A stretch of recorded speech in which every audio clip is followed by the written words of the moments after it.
हाय दोस्तों, कैसे हो आप सब। मैं ऐसा करता हूँ आप लोग सभी लोग अच्छे होंगे और आप लोगों की पढ़ाई भी अच्छी तरीके से चल रही होगी। जैसा कि आप बोर्ड पे लिखा देख रहे होंगे कि कक्षा 12 भौतिक विज्ञान चैप्टर 1 विद्युत आवेश का क्षेत्र। तो आपने सही देखा है ना, हम आज आप लोगों को भौतिक विज्ञान का चैप्टर नंबर 1 पढ़ाने वाले हैं, जिसमें से कुछ टॉपिक जैसे विद्युत आवेश एवं उसके प्रकार।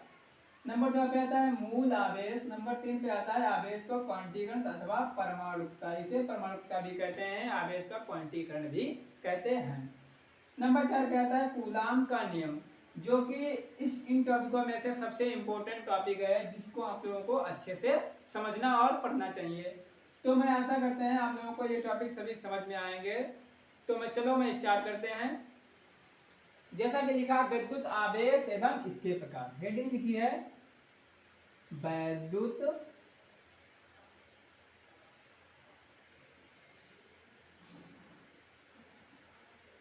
आवेश।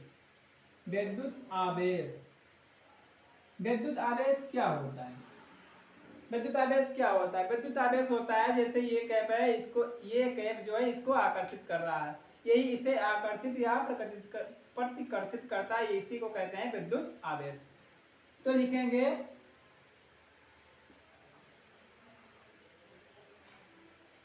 किसी वस्तु का वह मूल कारण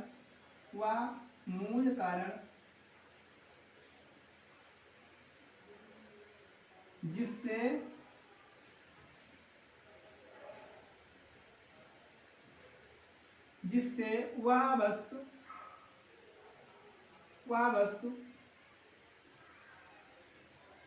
किसी अन्य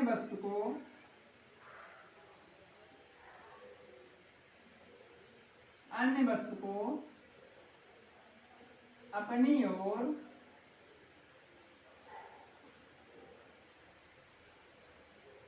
आकर्षित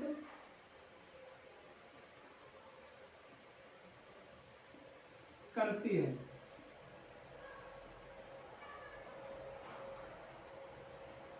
ये हमारे कहलाता है विद्युत आवेश। विद्युत आवेश क्या है? कि किसी वस्तु का वह मूल कारण जिससे वह वस्तु किसी अन्य वस्तु को अपनी ओर आकर्षित करती है।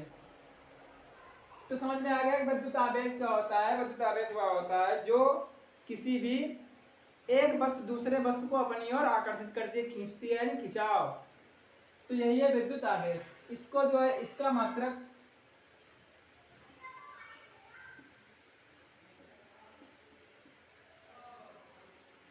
कूलाम होता है। क्या होता है? कूलाम होता है। कूलाम को किससे लिखते हैं? कूलाम को सी से लिखा जाता है। कूलाम को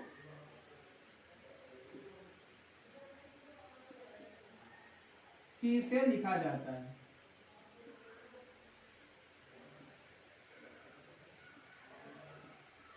लिखा जाता है। इतनी बात समझ में आई? चलो आगे बढ़ते हैं। सी से लिखा जाता है, यानी कि कूलाम जो है इसका मतलब कूलाम होता है। कूलाम को सी से लिखा जाता है। इतनी बात समझ में आई? अब चलते हैं विद्युत आवेश के प्रकार। तो विद्युत आवेश के प्रकार, विद्युत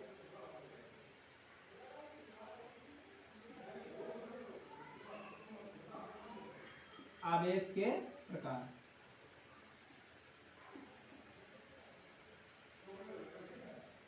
यानी विद्युत आवेश कितने प्रकार के होते हैं। तो हमको पता है कि विद्युत आवेश एक प्लस होता है, यानी कि धनात्मक एक होता है, एक ऋणात्मक होता है। पता है? धनात्मक यानी कि एक प्लस वाला चार्ज, जिसे प्लस से डिनोट करते हैं ऐसे, और एक माइनस, जिसे माइनस ये से, इसको कहते हैं ऋणात्मक। ये दो जो है आवेश होते हैं, प्लस आवेश जो है माइनस आवेश, इसे कहते हैं धनात्मक आवेश, इसे कहते हैं ऋणात्मक आवेश। चलो इसको डिटेल में पढ़ते हैं। आवेश कितने प्रकार के होते हैं? आवेश दो प्रकार के होते हैं। आवेश दो प्रकार के होते हैं। दो प्रकार के होते हैं।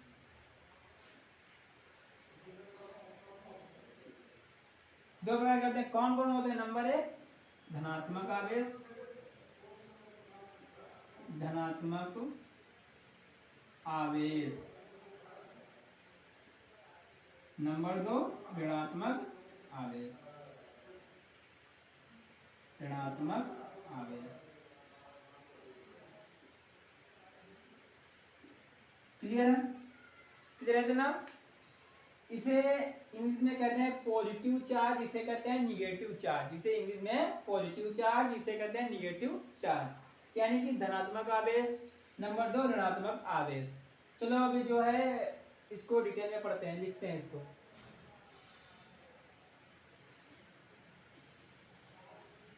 पिताजी समझ में आया? समझ में आया तो मिटा रहे हैं, फिर आगे कर लें।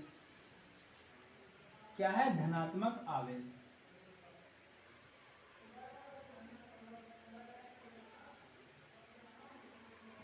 धनात्मक आवेश इसे क्या कहते हैं? Positive charge.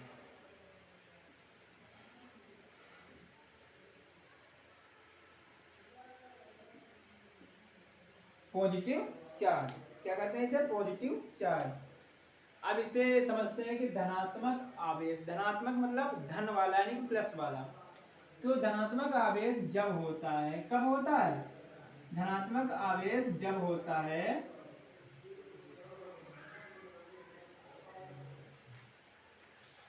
धनात्मक आवेश जब होता है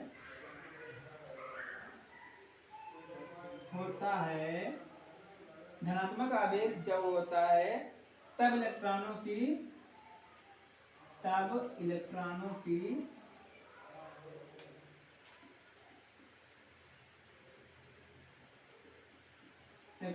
कमी होती है। क्या होती है?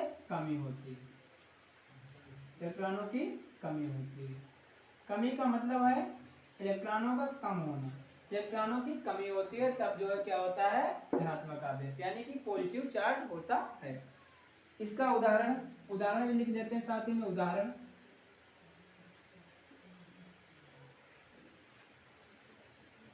उदाहरण इसका है कि कांच की छड़ को रेशम के कपड़ों, कांच की छड़ को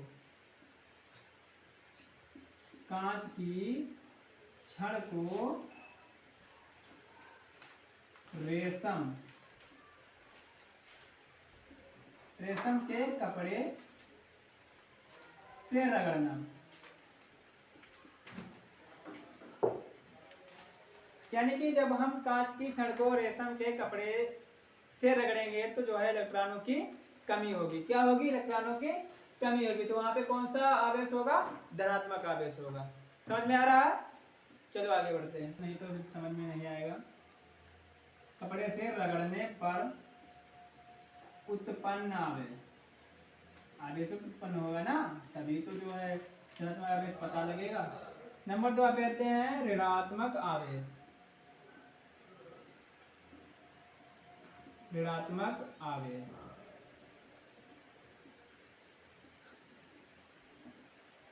इसे कहते हैं निगेटिव चार्ज। क्या कहते हैं इसे? Negative charge. इसमें क्या होता है? इसका उल्टा ही जो होता है ऋणात्मक आवेश। ऋणात्मक आवेश में क्या होता है कि ऋणात्मक आवेश जब होता है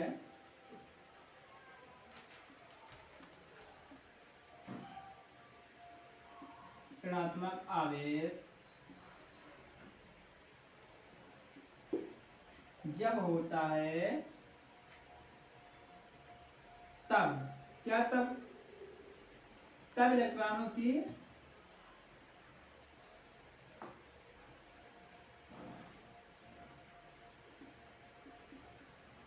अधिकता होती है। क्या होती है?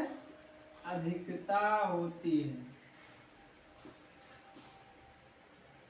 यानी कि उसमें इलेक्ट्रॉन जो है बढ़ोतरी होती है, यानी कि वृद्धि भी कह सकते हो, अधिकता भी कह सकते हो।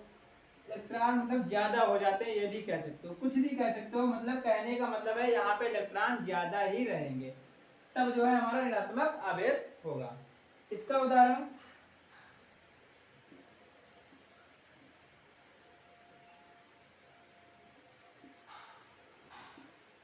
आबोनस की छाल को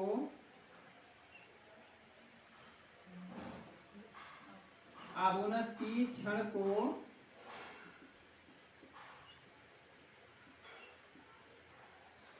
बिल्ली के खाल से रगड़ने पर, क्या करने पर, रगड़ने पर उत्पन्न आवेश।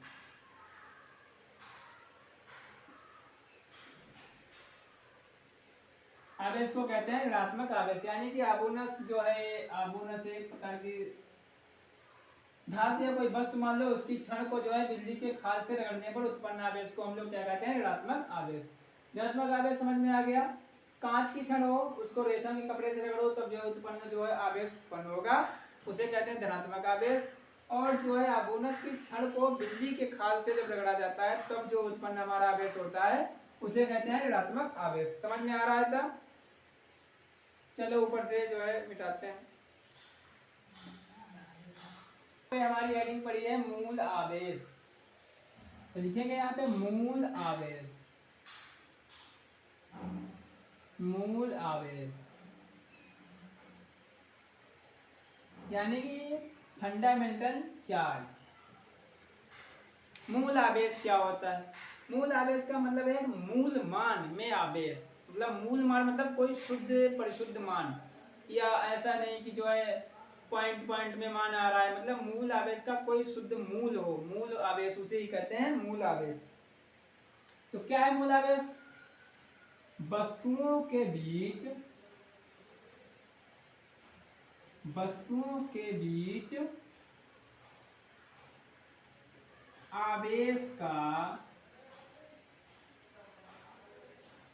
आवेश का आदान प्रदान।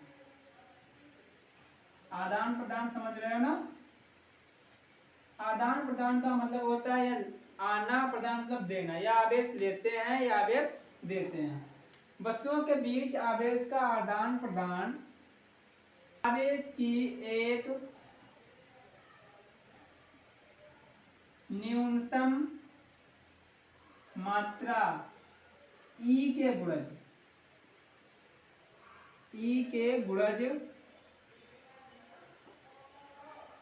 के रूप में होता है।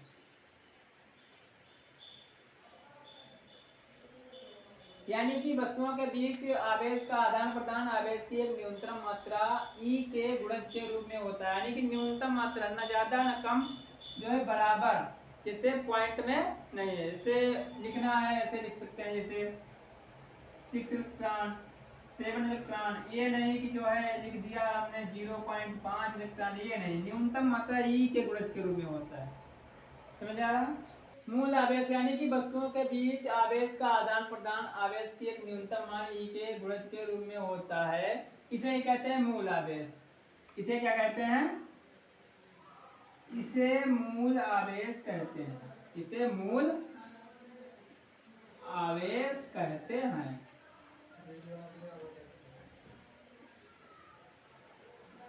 इसका मान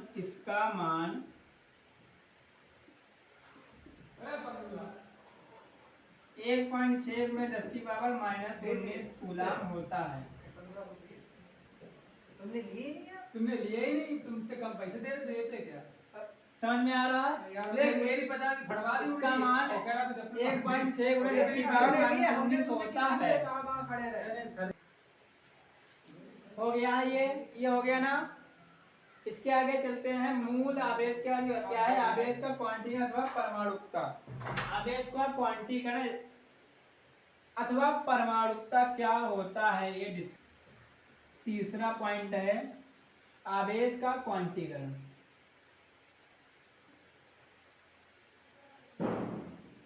आवेश का क्वांटीकरण अथवा परमाणुकता भी लिख सकते हैं, अथवा परमाणुकता। क्या लिख सकते हैं? अथवा परमाणुकता। डाल दी हेडिंग। आवेश का क्वांटीकरण अथवा परमाणुकता क्या होती है, यह हम आप लोगों को समझाएंगे। क्या होते हैं लिखेंगे, वस्तुओं के बीच वस्तुओं के बीच वही मूल आवेश वाली हेडिंग इसमें लिखेंगे। जो मूल आवेश होता है यही आवेश का क्वांटीकरण होता है। सिर्फ इसमें जो है एक फार्मूला पड़ेगा Q बराबर यानी जहाँ पे n इलेक्ट्रॉन जो है n एक पूर्णांक है जिसमें कोई भी संख्या डाल सकते हैं। यानी पूर्णांक मतलब पूर्णांक संख्या। वस्तुओं के बीच आवेश, आवेश तो पता ही होगा क्या होता है। आवेश का आदान प्रदान,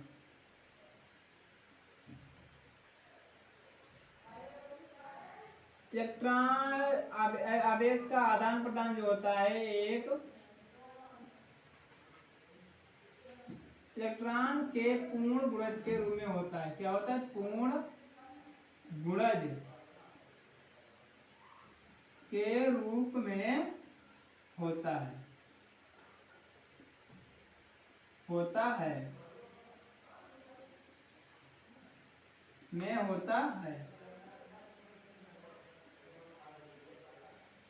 वस्तुओं के बीच आवेश का आदान प्रदान जो होता है न्यूनतम मात्रा ई के पूर्ण गुणज के रूप में होता है। न्यूनतम मात्रा यहाँ पे लिख लो ना, न्यूनतम मात्रा, न्यूनतम मात्रा ई के पूर्ण गुणज के रूप में होता है। इसे कहते हैं मूलावेश। किसी वस्तु को दिया गया आवेश, यानी कि किसी वस्तु को दिया गया आवेश, आवेश क्या है? Q बराबर प्लस माइनस यानी प्लस माइनस मतलब जो है आवेश धनात्मक भी हो सकता है ऋणात्मक भी हो सकता है। इसलिए जहां पर n जो है n पूर्णांक है। क्या है? पूर्णांक संख्या है। और ई तो आप लोगों को पता ही है, इलेक्ट्रॉन, इलेक्ट्रॉन होता है पूर्णांक संख्या है। समझ में आया? आवेश का क्वांटीकरण अथवा परमाणुकता क्या होता है ये समझ गए होंगे आप लोग, आशा करते हैं। चलते हैं कूलाम का नियम जो इम्पोर्टेंट है। कूलाम का नियम,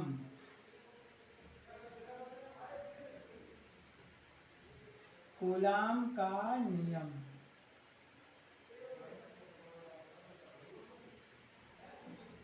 कूलाम का नियम कूलाम का नियम क्या होता है? कूलाम का नियम होता है किन्हीं दो स्थिर बिंदु आवेशों के, दो स्थिर बिंदु हैं उनके बीच लगने वाला आकर्षण तथा प्रतिकर्षण बल जो होता है उन दोनों बिंदु आवेशों के मात्राओं के गुणनफल के अनुपाती, यानी किसके? गुणनफल के अनुपाती तथा उनके बीच की दूरी के वर्ग के बीच अनुपाती होता है। क्या होता है? यानी कि उन दोनों बिंदु आवेशों के मात्राओं के गुणनफल के अनुपाती तथा उनके जो होते हैं उनके बीच की दूरी के वर्ग के व्युत्क्रमानुपाती, किसके? वर्ग के व्युत्क्रमानुपाती होता है। तो लिखेंगे यहाँ पे कूलाम के नियमानुसार। क्या लिखेंगे? कूलाम के नियमानुसार, कूलाम के नियमानुसार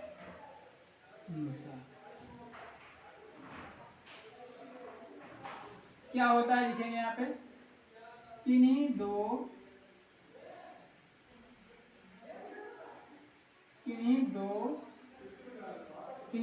स्थिर बिंदु आवेशों, स्थिर बिंदु आवेशों के बीच लगने वाला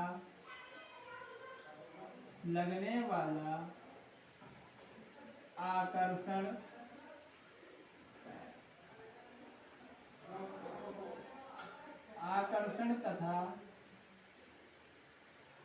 तथा प्रतिकर्षण, क्या? प्रतिकर्षण बल, यह जो होता है उन दोनों बिंदु उन लिख दो ना यहाँ पे, उन सही रहेगा। उन दोनों बिंदु आवेशों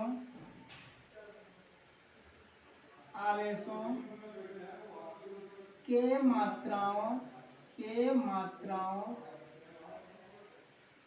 आवेशों के मात्राओं, ये क्या लिया, मात्राओं के, आवेशों के मात्राओं के गुणनफल के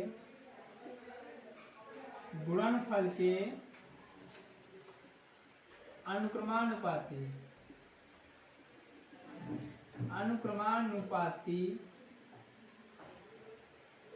तथा उनके बीच की दूरी के वर्ग के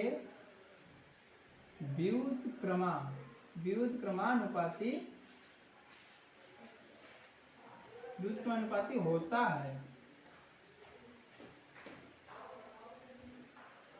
यानी कि किन्हीं दो स्थिर बिंदु आवेशों के बीच लगने वाला आकर्षण तथा प्रतिकर्षण बल जो होता है, यह उन दोनों बिंदु आवेशों के मात्राओं के गुणनफल के अनुक्रमानुपाती तथा उनके बीच की दूरी के वर्ग के व्युत्क्रमानुपाती होता है। तथा प्रतिकर्षण बल जो F जो होता है ना, उन दोनों बिंदु आवेशों के मात्राओं के गुणनफल के अनुक्रमानुपाती तथा उनके बीच की दूरी के वर्ग के अनुक्रमानुपाती होता है। अब इनकी जो दिशा ज्ञात करनी, इस बल की दिशा लिखेंगे यहाँ पे, इस बल की दिशा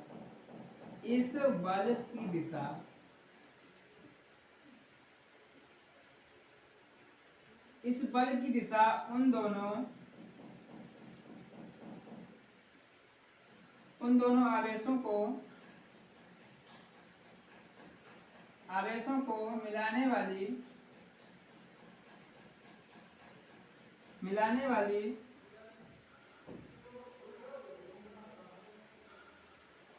रेखा के अनुदिश होती है। इतनी बात समझ में आ गई होगी। चलो वो आगे बढ़ते हैं, इसको प्रूफ मतलब इसको फार्मूले मैथमेटिकल के रूप में लिखते हैं। स्टिक यानी कि कोई क्षण बना लिया यहाँ पे ऐसे,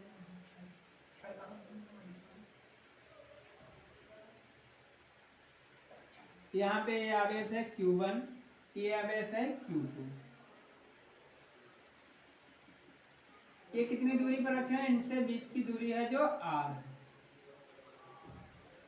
क्या है, इनकी बीच की दूरी R है।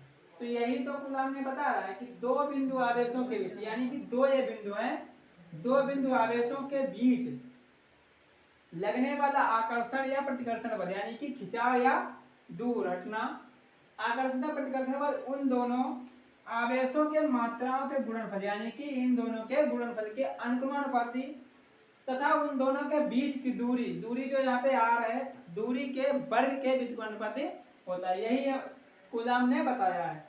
चलो लिखते हैं, माना दो बिंदु आवेश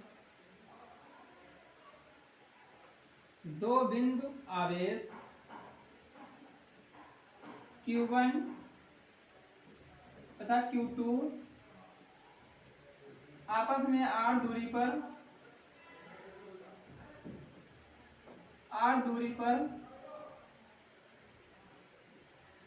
पर रखे हैं।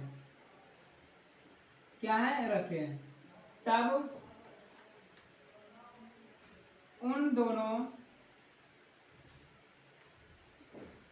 बिंदु आवेशों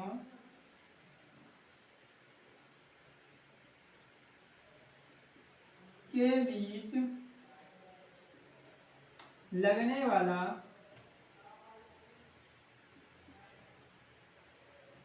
आकर्षण तथा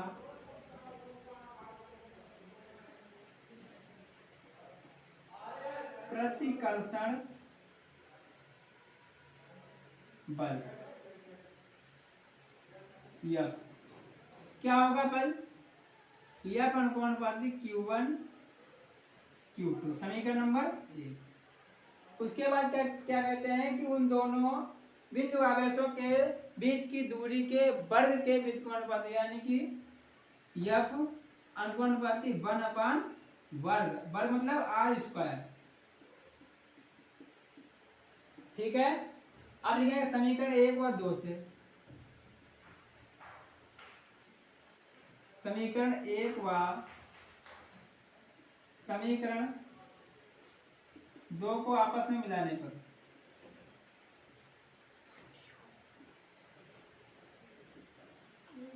क्या करने पर, मिलाने पर लिखेंगे यह अनुपाती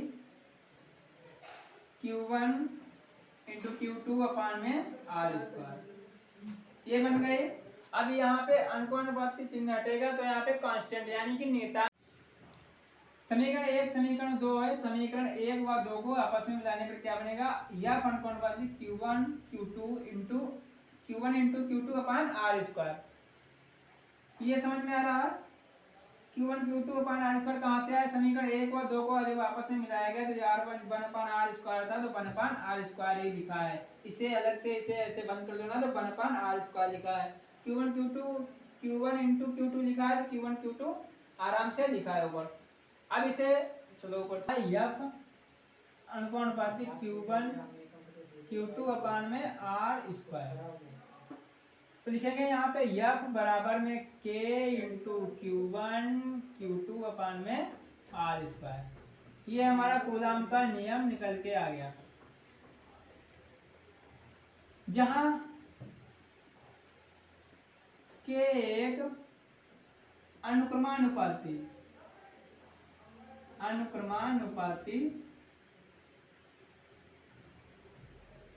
नियतांक है।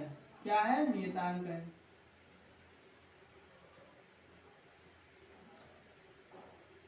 अब हम लोग देखेंगे कि जो है जब ये जो आवेश होते हैं हवा अथवा निर्वात में रखे हो तब क्या होता है। तो यहाँ पे लिखेंगे जब दोनों आवेश कौन से, Q1 व Q2, जब दोनों आवेश Q1 Q2 हवा अथवा निर्वात में रखे हो तब, निर्वात में रखे हो तब हम लोग के बराबर में 9 गुणे 10 की पावर 9 न्यूटन मीटर प्रति कूलाम स्क्वायर रख देते हैं। क्या रख देते हैं, न्यूटन मीटर प्रति कूलाम स्क्वायर रखते हैं। तो क्या हो जाएगा, F बराबर में 9 गुणे 10 की पावर 9 Q1 Q2 अपान में आर स्क्वायर। ये हो गया। अब नीचे इरेज करते हैं।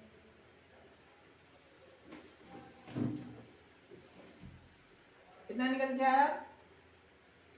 अब 9 गुणे 10 की पावर 9 तो ये जो है इसमें सभी तो जो है अचर है, बाकी ये जो है चर है, बाकी ये अचर हो जाते हैं। तो इसमें जो है सुविधा के लिए इसको जोड़ा घटाना कठिन होता है, इसलिए जो है सुविधा के लिए हम लोग इसके जगह पे हम लोग सुविधा के लिए k बराबर में 1/4 पाई एप्सिलॉन नॉट k का प्रयोग करते हैं।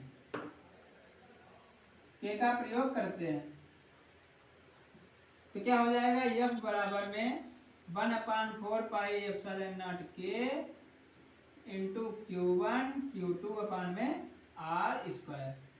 ये हमारा मान निकल के आ गया। यही हमारा कूलाम का नियम कहलाता है।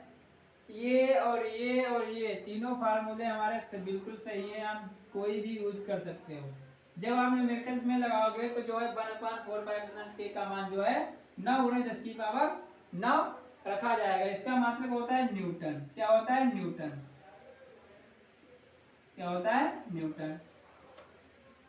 समझ में आ गया होगा, आशा करते हैं। तो हम लोग आज इस वीडियो को यहीं पे समाप्त करते हैं। आगे इसके आगे से जो टॉपिक होंगे हम लोगों को अच्छे से पढ़ाए जाएंगे।